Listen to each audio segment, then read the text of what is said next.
time, fool. Hey, if you like what you see, subscribe, like, and share. In the DMV and we work. The podcast is cool, but they not like us. Talking real DC, so what's up? Hey, from PG to Moco, fly shit, go from South. What's going on, good people? And welcome to Fooet's Tuesday. Fooet's Tuesday is a podcast that I created once I realized that the homies was coming over every Tuesday to partake in some adult libations as we get lit and we talk shit about basketball. And occasionally, we have a guest. Yo, but not just any guest. We're talking about DC's royalty, the DMV's finest basketball coaches, as well as its up-and-coming stars. But before I tell you about the star that's here on the south side of Washington, D.C., that's sitting in the big chair, let me salute All Stars Investments. Kobe Sullivan has been giving back to the community and hosting basketball tournaments since 2019. And now, from Dunbar High School, Darryl, Prue. I like the intro. My man. I like the intro. Darryl, first of all, man, thank you for doing this. No problem. I appreciate it. So, I got to go in more. Yeah, cut that out later on. I appreciate you doing this. Look. So when I walked on to PG, you can walk on at a community college. I'm as a pro. Can you walk on at a community college? I walked on at PG.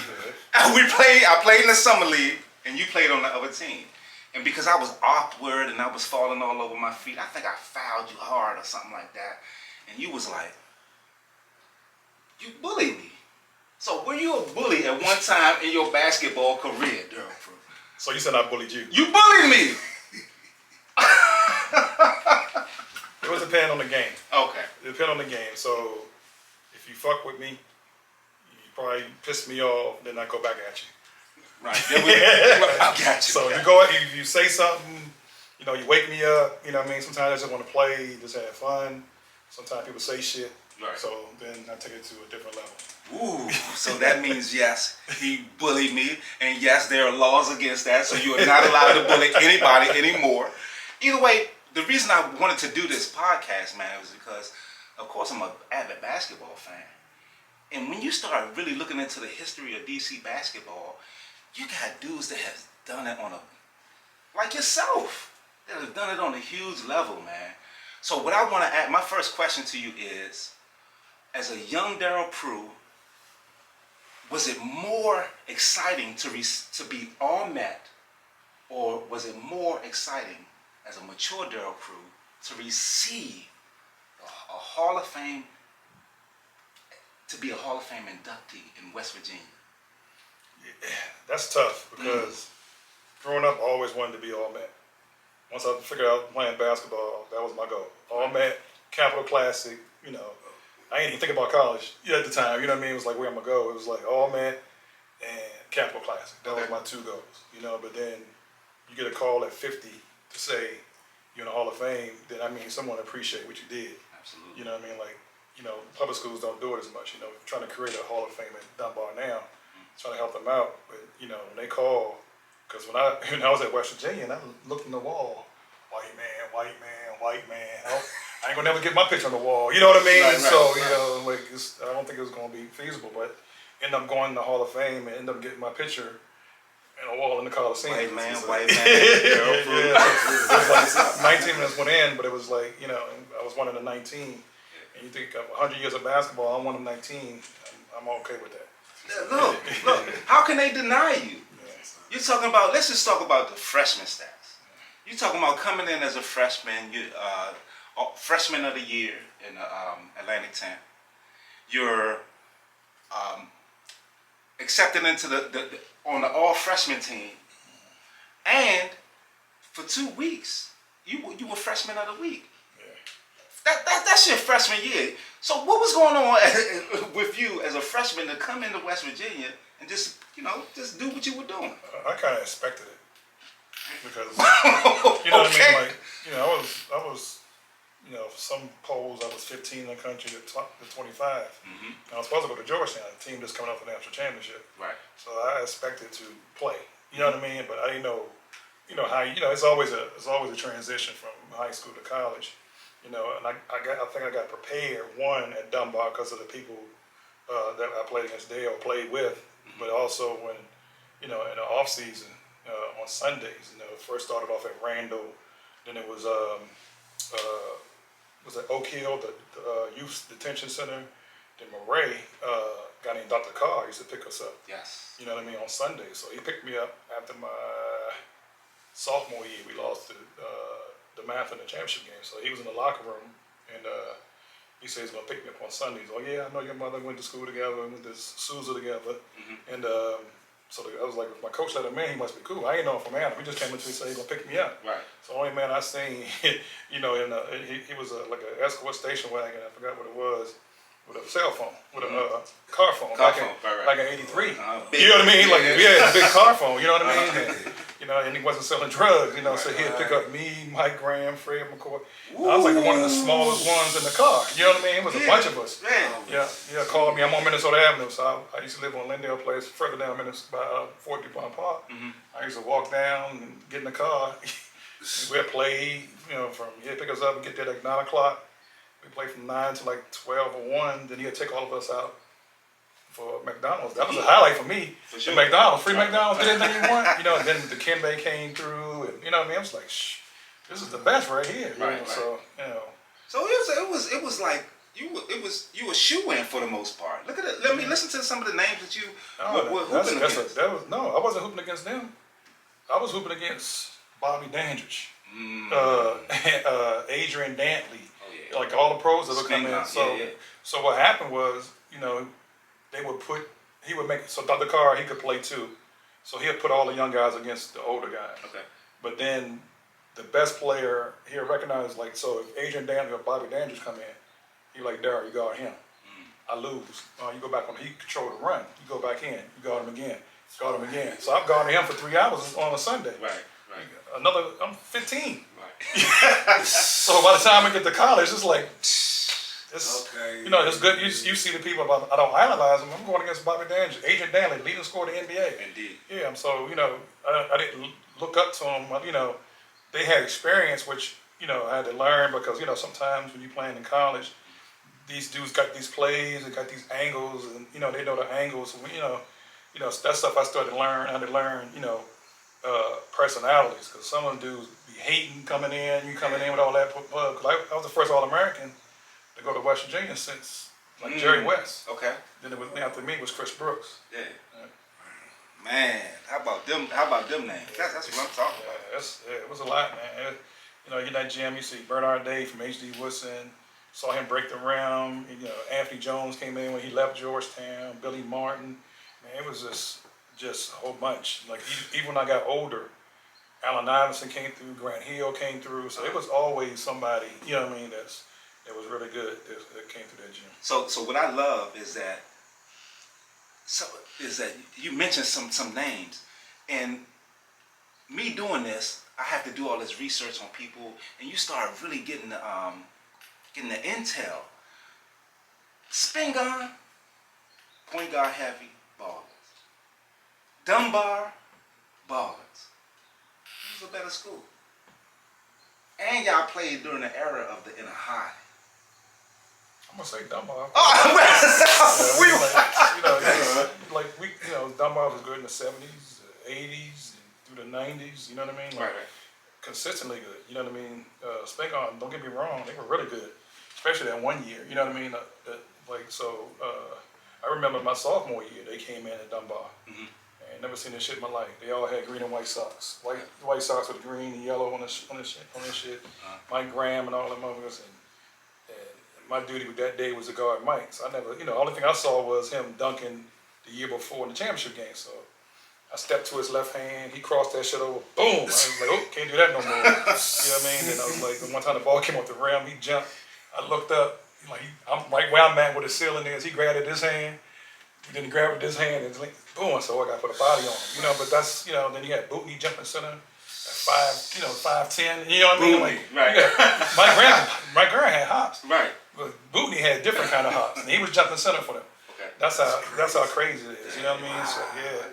Then the year they went undefeated, they had them guys for 3 years. They had Sherman, Melvin Middleton, Stinkaboo. They had Big Manuel and Duckett. So they've been together for a long time, and they just didn't have no weakness. Gotcha. You know what I mean? And Sherman, they was like, "Oh, he's not a point guard." I'm like, "Yeah, he was. He just didn't know." Because I played with Sherman in youth games before I was in 9th grade. Because 9th grade back then was still middle school.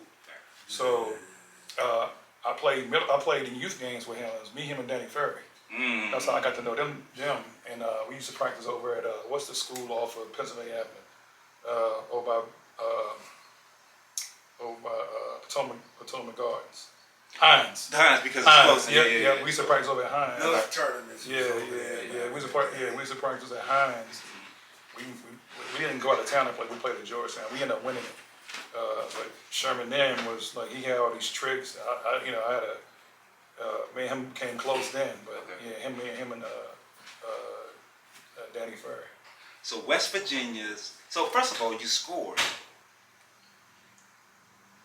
41,026 points, if I'm not mistaken. 1,426 points. Meaning that you are the 20th best scorer in West Virginia history. 4th best rebounder. Steals. 4th in steals. Yeah.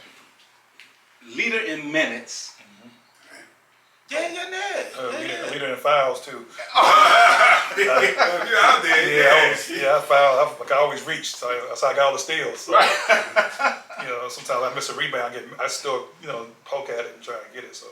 And West Virginia's all-time leader in minutes played. Yeah. Somebody just beat that. Oh, okay. Somebody, the dude Mike Gansey played with Beeline. He beat it. Cause I went to I was coaching at Georgetown. Yeah. Then one of the people at SID Sports Information Director came up to me. He's like, "Yeah, he about to beat your record." I was like, "But they play more games." You know what I mean? Right. You know what I mean? So, yeah. But the work ethic that comes with those numbers, man. Yeah, I played the game. I didn't do one thing. You know what I mean? I think I was valuable because I could do a lot of different things. Okay. Like sometimes some people just score, sometimes people just rebound, sometimes people just play defense. I did a little bit of everything, and I think Coach knew. We didn't have a whole lot of talent on the bench. I think he knew he had to keep me and other people in the game. Yeah. You know what I mean? I played the game honest. You know what I mean? A lot of people don't play the game honest. Yeah. You still had an appearance in NCAA. Yeah, we had 3. Yeah, we had 3. One was an NIT.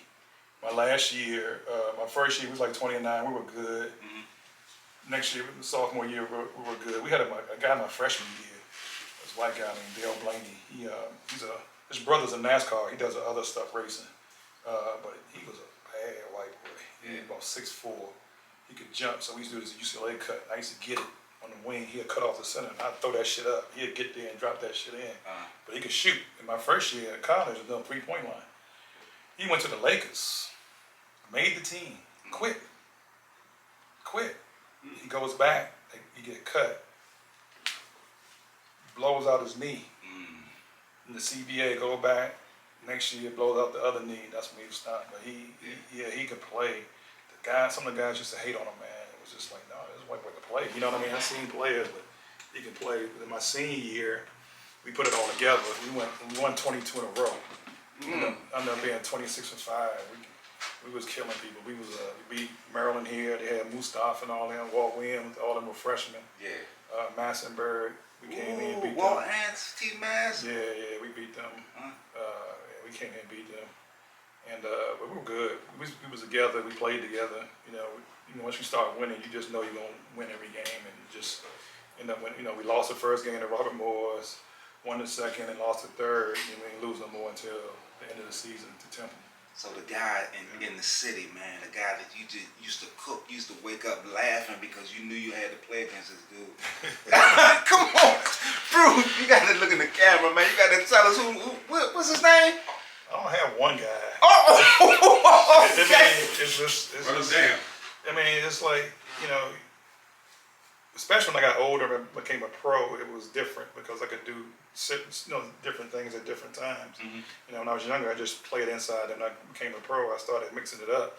So then it was hard. Who are you gonna put on me? You know, you gonna put a big guy, man, let's step out. Right. You know, that's like I think I did that a lot. When we used to play over at the PG thing. You know, you got to think with your poison. You gonna put on me? You know, put a little guy on me. I'm gonna go down low. So it's all about who you're playing with, honestly.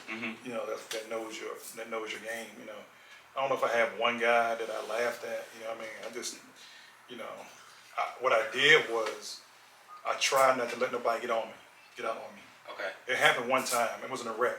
I just came out of Cass. I was playing overseas. Jimmy Parker. Remember Jimmy Parker? Okay. No. So Jimmy Parker, big tall Jimmy Parker. So he asked me recently, like, you know, we cool? I said, yeah, we cool. He said, why you always go my neck? I said, you don't remember, do you? He said, no. So the story goes, we playing over at Temple Hills Rec. Okay. So I come off a cast, so I'm not, you know how you come off a cast, you still limping and stuff. Yeah. Man, he bust my ass. Mike Graham was fucking with me, man. We can't stop this motherfucker. Yeah, we was fucking around. There's 30 people in the gym, so you gotta win and shit. Like, he bust my ass. So ever since that day, I went at his neck. I didn't say nothing. Hey, Jimmy, how you doing? After the game, before the game, during the game, I'll try to go at his neck. So that's when recently he's like, man, we cool. I was like, yeah. He said, man, my ass seemed like it was personal. I was like, you don't remember. I said, it worked. You know what I mean? I said, it worked. So I went at you. Like, so you can't say, yeah, I bust Darryl Prue ass. I bust Darryl Prue ass. You know what I mean? It's just one and done. Yeah, it was just one and done. You know, he was a problem. He was tall. He was athletic. But, you know, that day, this motherfucker was hitting jump shots. I was all in his grill. I was like, God damn. Just couldn't. That day, I couldn't stop him. And he, you know, I just wanted him to forget it. You know, there was some other good players around. You know, John Turner was a problem. He probably was the biggest problem because he matched my strength. Right. And he had some athleticism, so he can do a little bit of everything. But they were, you know, always, you know, you play in the coalition, they always try to bring somebody in to stop you or slow you down, but it didn't happen. I was playing at Dunbar, so like I was at home, you know, I'm not gonna let you, you know what I mean? I'm not gonna let you get out of me at home. That's home court advantage, yeah.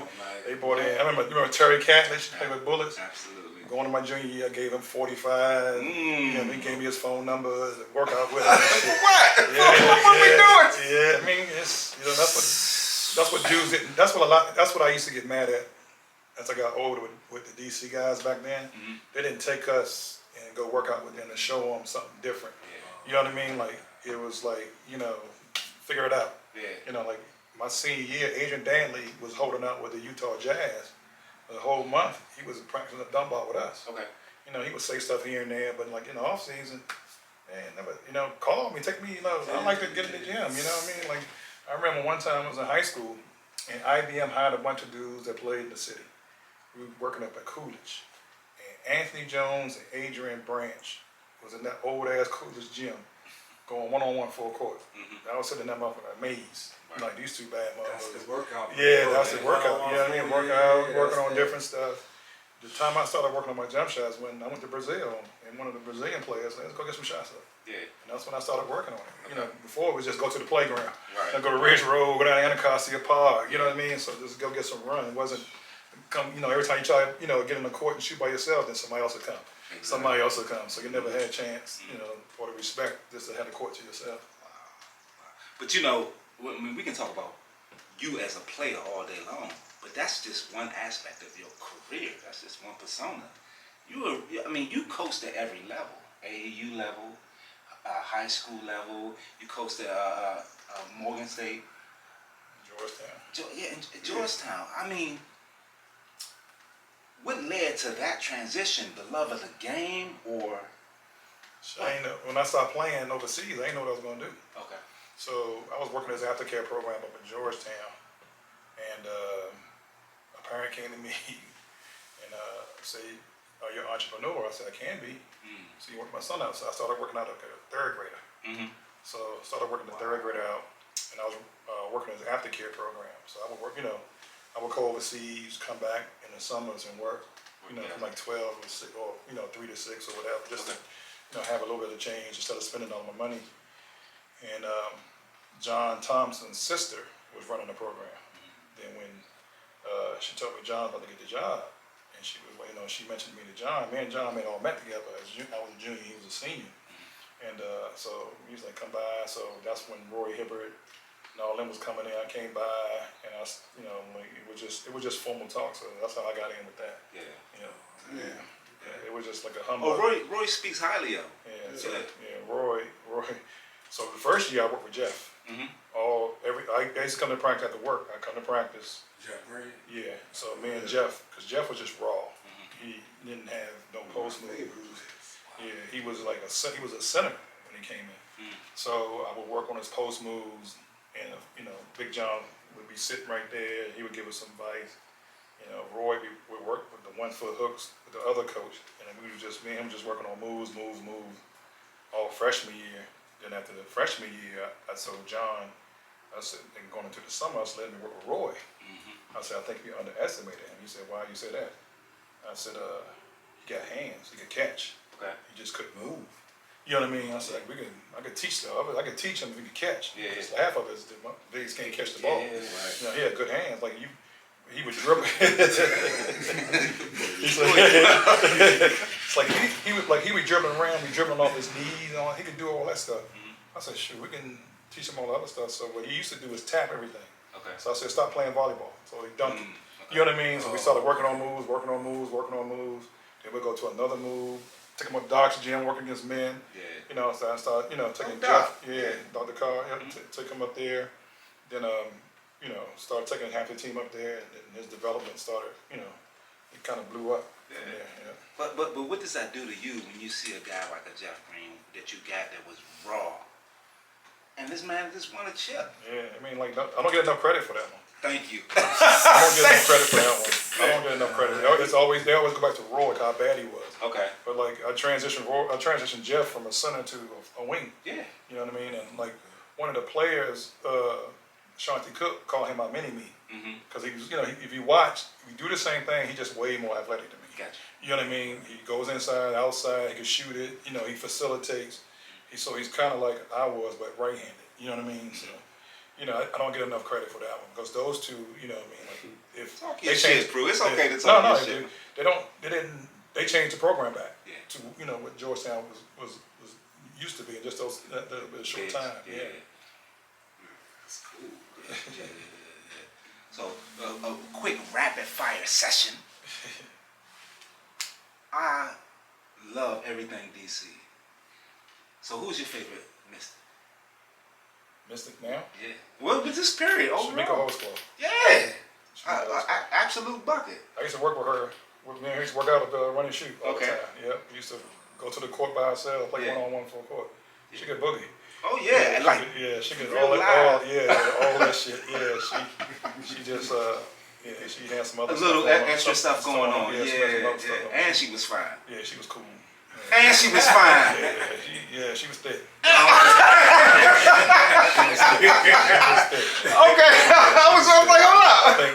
I think Stevie was messing with it back then. Yeah. Somebody in the league was messing with it. But yeah, me and her were cool. Okay. She probably was my favorite. Your favorite wizard? Ever? Bullets or wizard? Both. I like Gilbert Arenas. Oh yeah, absolutely. Gil Zero. Yeah, Gilbert. He changed directions so just on quick. Yeah, like bouncing a ball and the ball just goes everywhere. He's like that. The Bullets probably had to be Rod. Oh, for sure. Absolutely. Yeah. Absolutely. Because you hung out with him too. You think he hung out? I didn't hang out with him. Me and him was all Americans together. We played Nike teams together, Nike camps and stuff like that. So we always been cool. But that motherfucker gonna go. Yeah, left layup, strike, shoestring. Man. Funny story. Martell, we used to go up Bowie State and work out with the Bullets. And Michael Adams was there. That's the little guard, googly eyes. So we when me and Mark walked in the building, Doug Overton always picked me and Mark. Yeah. He always picked me and Mark. So one day Rob was up there playing, and I'd never seen this before. It wasn't Rob, but somebody else came down court on the fast break and ran at Mike and tried to make their move. So when they dribbled the ball, Mike caught that shit before it hit the ground. He sat down on it and caught that shit before it hit the ground.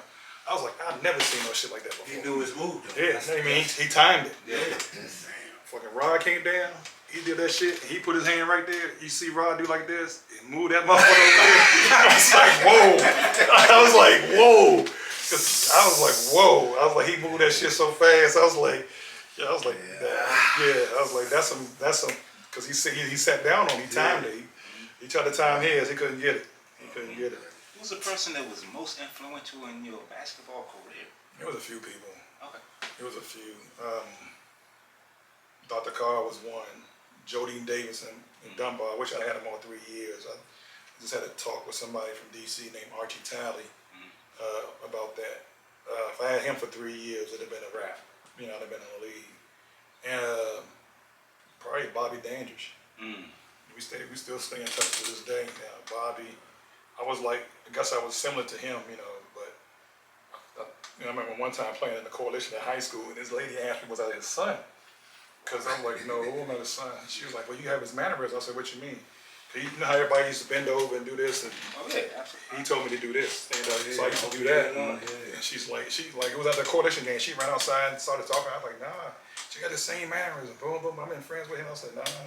I know him. I said, but nah. But he was good. But I had a lot of guys along the way. Adrian Branch was really, really cool. His family was cool.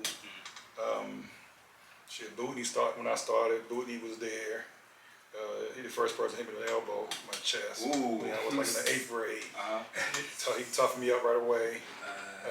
And it's so, I don't mean to cut you off, but it's funny how you need that. You need that one person. Yeah, I mean, I didn't know. I didn't play organized ball until 8th grade at Sousa. So it was like, there's a lot of things I didn't know. Coach used to call me soft. I ain't know. Really? Yeah, I ain't know what he was talking about. Okay. I didn't know what he was talking about. So he called me soft. Then the next year I went from 5'11" to 6'4". Then I was one of his best players. But he's like, yeah, 5'11" to 6'4". Yeah, and then still kept. Yeah, so kept going. Yeah. Wow. So it was like I was still playing in the wing. You know what I mean? Oh, okay. Then after my 9th grade year, I was supposed to go to Murray. Murray came Right. and this guy named Spook, with Bush McAdams, taught me all these inside moves. Little white guy taught me all the footwork stuff, and I did it. Yeah, so all summer. This is how I go to Dunbar. So I was supposed to go to Murray all summer. I played with Murray up Jelliff, and y'all might be too young about this other league here me in. So I went youth games, ghetto tournament. You ever heard of the ghetto tournament? Youth games, AAU. Youth game was like an AAU. We played against. It was like Boston, Baltimore, other teams, and I just found the brochure for it going through my grandmother's stuff. So at Murray, boom, boom. I'm at Murray summer school, so I flunked it on purpose. They still accepted me in the school. So they're old players. Yeah. I told my mom, I said, I don't want to go here. It's too far. I go to Minnesota Avenue, catching the subway, go way up by the zoo. I was like, man, I didn't know no better. I didn't know what it had been good for me. So now I'm deciding what school I want to go to. H.D. Woodson, they came in because they saw me graduate, and Spingarn was on me because I used to go to Fairfax Village. And the guy that used to be with Sugar Ray Leonard, the light-skinned dude, he was running the rec up there. He was friends with Woods. Cannon used to get his hair cut down here on Minnesota Avenue at Easton, so he saw me. The Chesley brothers knew me because I played against them. They was at Elliott. They wanted me to come to Anacostia, which was my neighborhood school. So it was just like, I was the whole city looking for it. No, not really. It was just only the few people on this side. Because even at Sue's, I only played like 6 games. I got hurt. So I only played like 6 games. So I didn't play in the playoffs and stuff like that. So I just said, all right, I'm going to H.D. Woodson. So I go to H.D. Woodson for a day.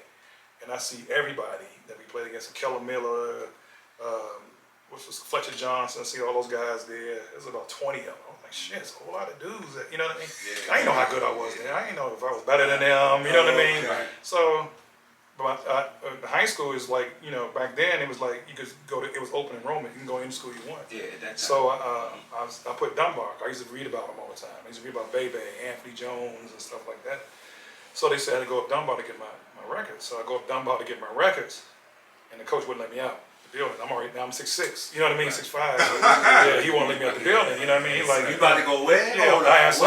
So I go meet with the principal. Principal was like, "You must be an athlete." I said, "Yeah." Damn. He said, "Yeah." He said, "Yeah." He said, "Yeah." He said, "Because H.D. Wilson was sending people back because they were overcrowded." So, they were sending people back out because they was overcrowded. So I was like, "Yeah." I was like, "Yeah." I said, "I'm an athlete." So he said, "All right, go out, make a right, make the next right, the next door." I remember it now because I'm older. To get your nurse's record. So I go out, I turn right. I forgot where to go after that. There was so many people that, because right people. to the gym. Yeah. No. Jodine happened to be standing right by the fucking door. Oh, okay. So he's like, so I said, I said, "Where's the nurse's office?" He said, "Why?" I said, "I'm transferring." He said, "Transferring?" He said, "You play ball?" I said, "Yeah." He said, "Any good?" I said, "I'm all right." Let me talk to you for a minute. He didn't know who I was. He didn't know what he got. You know what I mean? He didn't know what he got. He can't coach height. Yeah, he can't coach height. So he asked the assistant coach about me. He didn't know who I was. Like, nobody knew who I was. Only person that knew me was Darryl McClain, was my point guard, because he was at Roper. So he played Roper back then, you know what I mean? But he went back in the office, and he was like, boom, boom, boom. I knew 2 people at the whole school. End up being great for me. It was just like one of those situations where it was meant to be. Sweet. It was. Then I got to working out, and he's saying, "Damn, this." He's like, "You could be one of my best players ever played here." I was like, "Yeah." I was like, "Yeah, all right, whatever." You know what I mean? I was like, And this was, you said 9th grade? This is 10th grade. Junior high back then. Yeah. You only had 3 years. You only had 3 years to do it. That was it. And I had a guy that was a senior that was a monster nobody talks about, named Bernard Campbell. We call him Scooby from the quarters. And this motherfucker, dude, inside out, he was about 6'8". He made all met.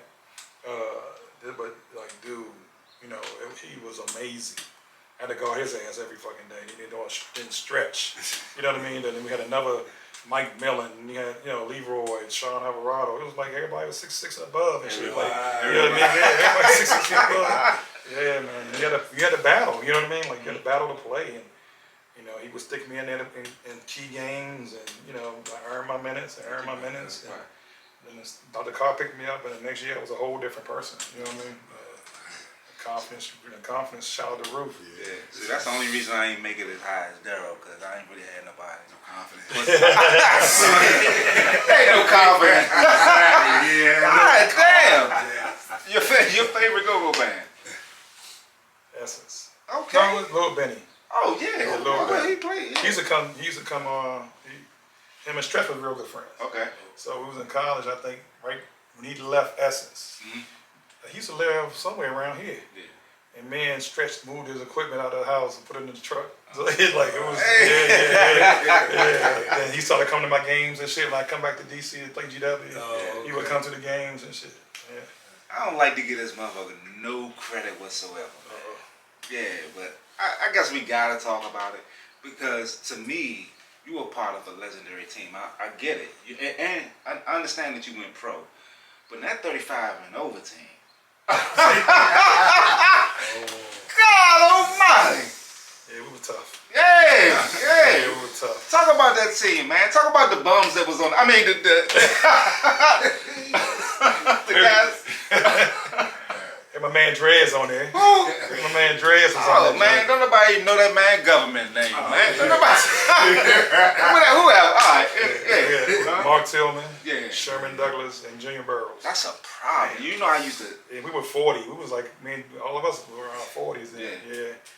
But I always play with Sherman. And everybody in the city knows. Kurt Smith knows. Everybody knows. Like when we played in the coalition together. So the first year I played with Chuck Taylor All-Stars. That's what all the pros used to play on the team. Guys didn't play me that much. Rarely at all, so I stopped playing. The next year, my freshman year, I come back. I played with Lou Wilson and the Howard team. Me and Fred McCoy, we didn't play that much. Fred was from half court shooting. Yes. Yeah, Fred McCoy. We was on the team. Then I went to the Olympic Festival in Houston, and I came back. I decided to play. So the next year they called me. The coalition called me and asked me if I'm playing. I said, I'm only playing if I get a team, and I'm playing the whole game. I said, the last 2 years I didn't play, or I'm going to the Kennel League.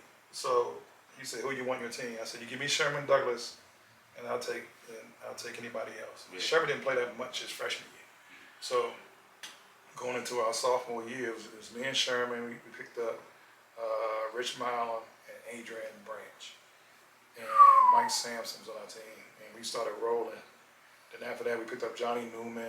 That's when the new bowl became on our team. Yeah. Oh my God. Yeah. Then when we finished college, Charles Smith was allowed to play. So we had Charles Smith and Sherman. Yeah. Yeah. We had Jay Byers. Oh God. Before he, Young fella. Yeah. Before, we were rolling with that 35 and over team. Yeah. You had to pick your poison. I don't know if Dredge remember this. So we played a championship game. And I get a call. We about to play Nee Richards and Phil Chenier and them. So I guess they were talking shit to somebody about Sherman.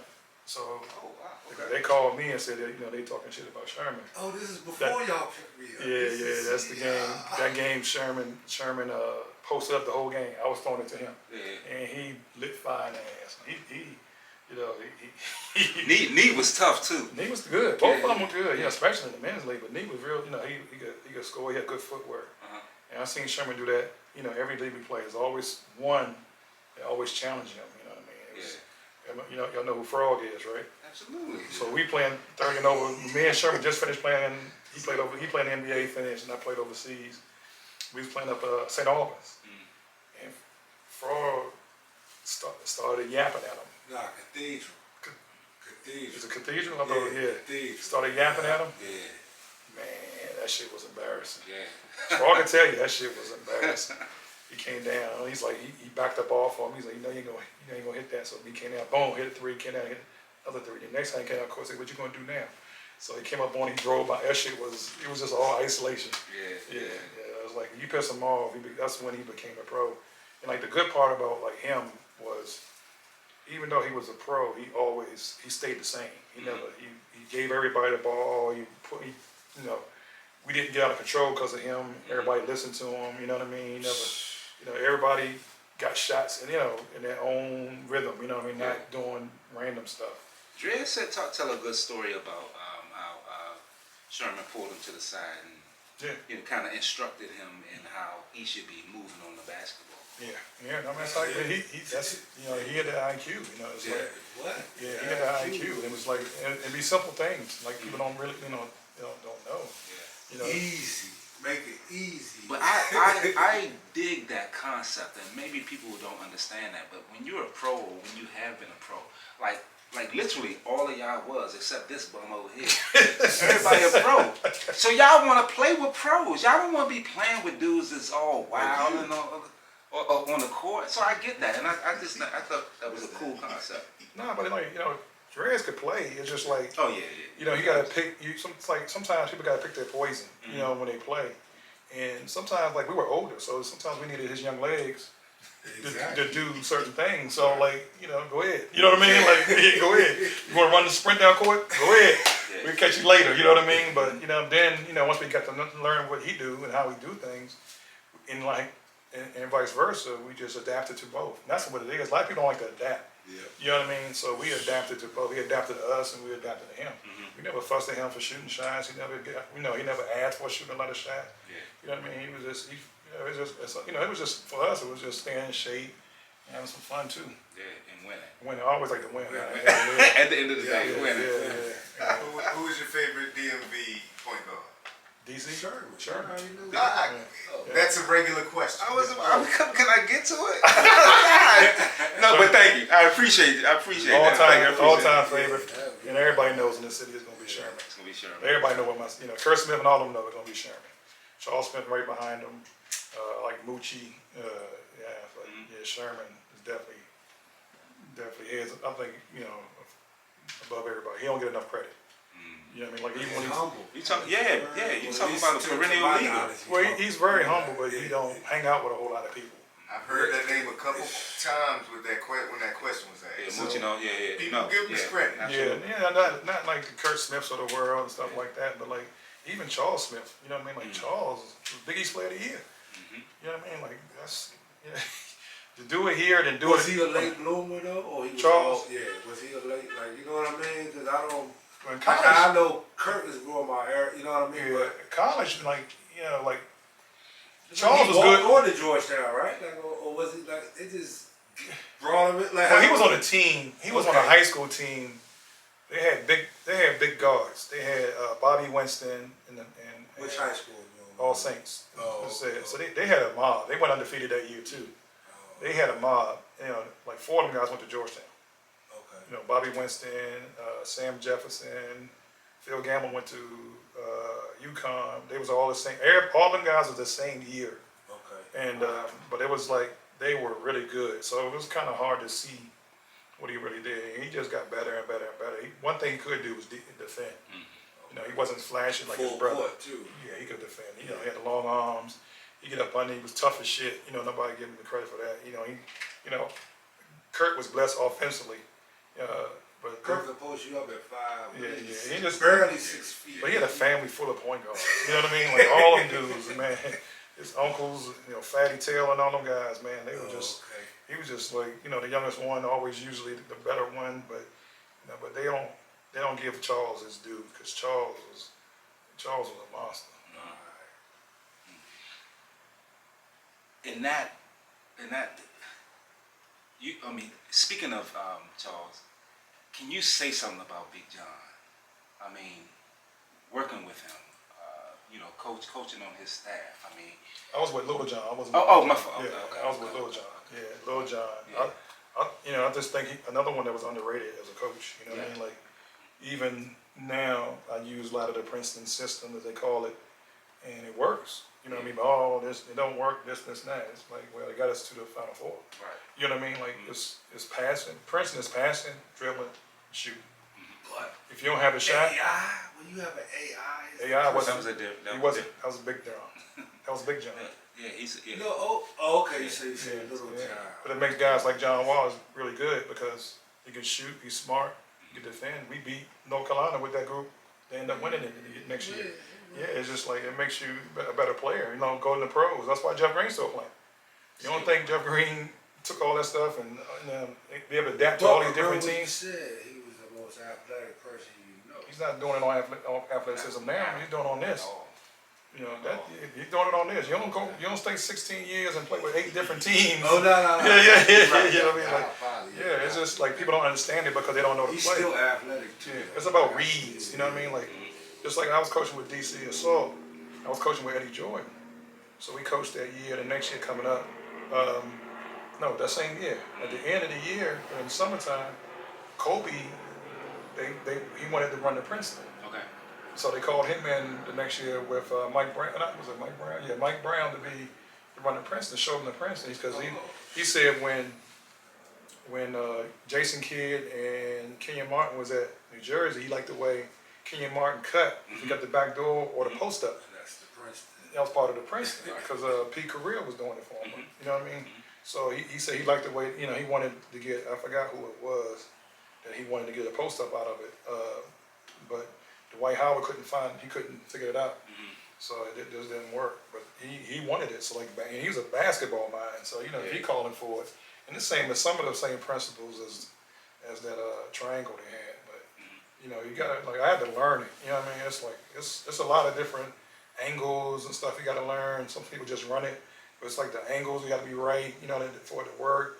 Everybody you gotta have willing passes. Like a lot of people don't like to pass. So if you have a shot, take your shot. If you don't have a shot, you gotta get somebody else open. Yeah, that's basketball.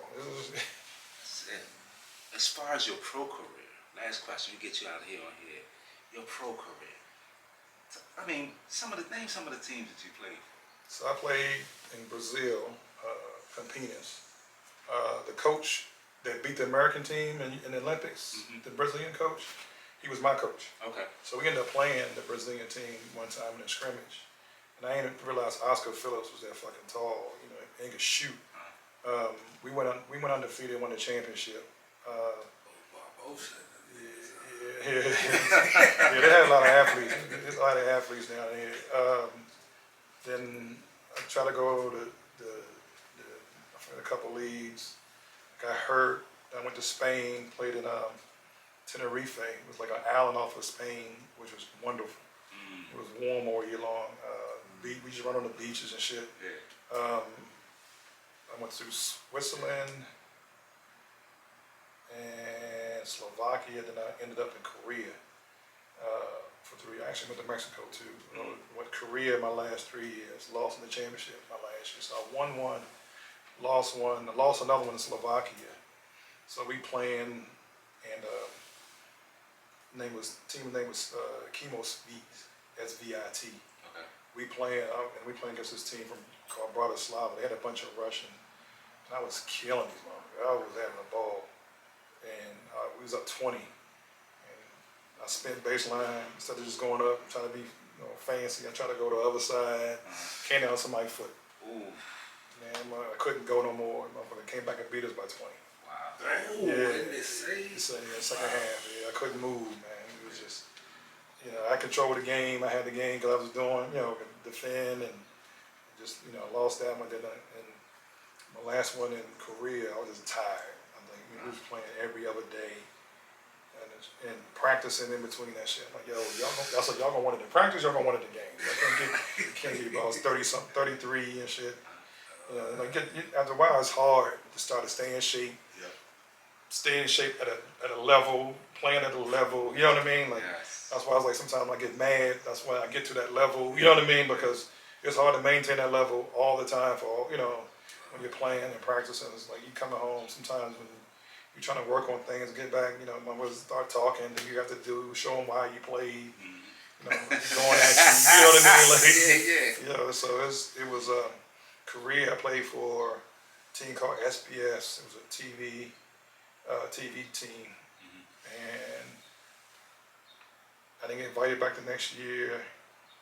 They called me back in the middle of the year, go back to the same team. We get to the playoffs, then they invite me back again.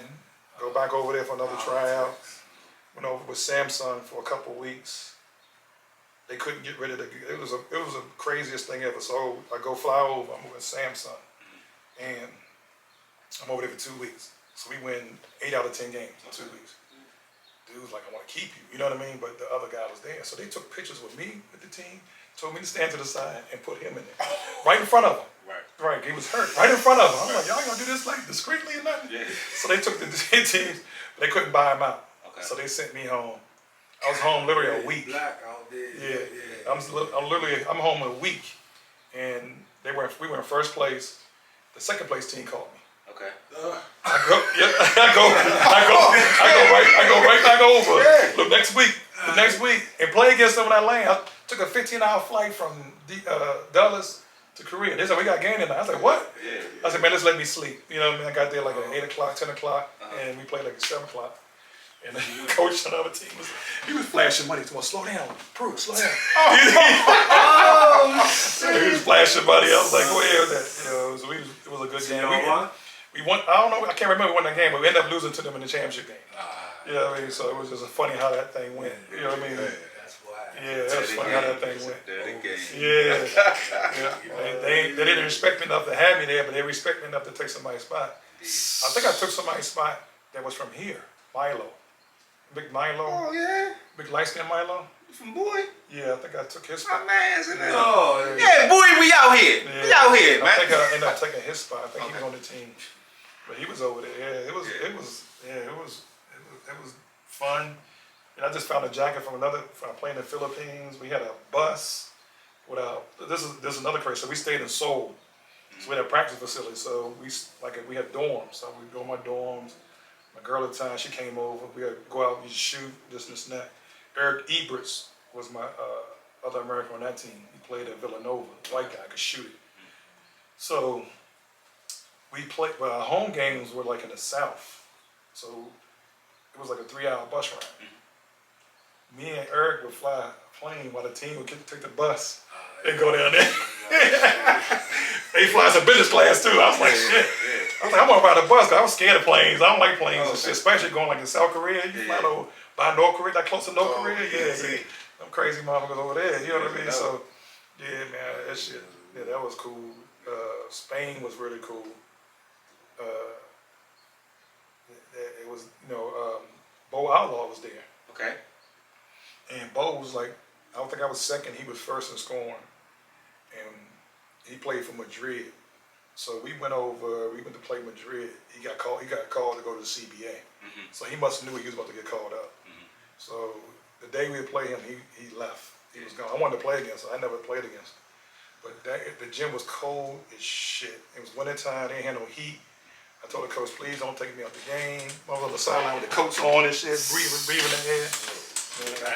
Yeah, man, that shit. The things you do, you know what I mean? Yeah, for the love. Philippines was hot as shit. I had a driver in the Philippines, had this nice apartment, but they had no running water. So that guy would come every morning, fill the trash can up full of water so I could brush my teeth and take a shower. So I wait to go to the practice facility to take a shower. But, you know, I ended up leaving. A team called your neighbor. They had an older guy named Jaworski. He was like the Michael Jordan over there. But I say his name now to Filipinos. They love this dude. Yeah, he's like the Michael Jordan over there. Oh, for real? Yeah. Wow. No, he wouldn't change a thing. Not getting hurt, doing a little bit more at the beginning. You know, I think I worked more on my game as far as shooting outside when I was younger. I didn't know no better. You know what I mean? It would have been different because, you know, I could score around the basketball. I didn't jump that high. You know what I mean? I wasn't explosive, so. 9'4". Yeah. And I was a little more athletic than all. Ooh, that's Dunbar. Hey, Yeah. Dunbar, we gonna leave that alone. Dunbar. That's my man, but I was a little bit more athletic than him. Okay. To play around the basket, you know, I had the footwork, but you know, the guys playing around the basket, you know, they dunking shit. Sometimes I had to lay it up, so I wasn't that explosive. I was tricky, but I wasn't that explosive. Man, this has been an absolute pleasure, my friend. Yeah. Listen, I appreciate you coming here, dropping them jewels, man. Pause. Yeah. I hope y'all get the first one. Right. No. Wait more seconds. So yeah, First Tuesday. Sir. Hey.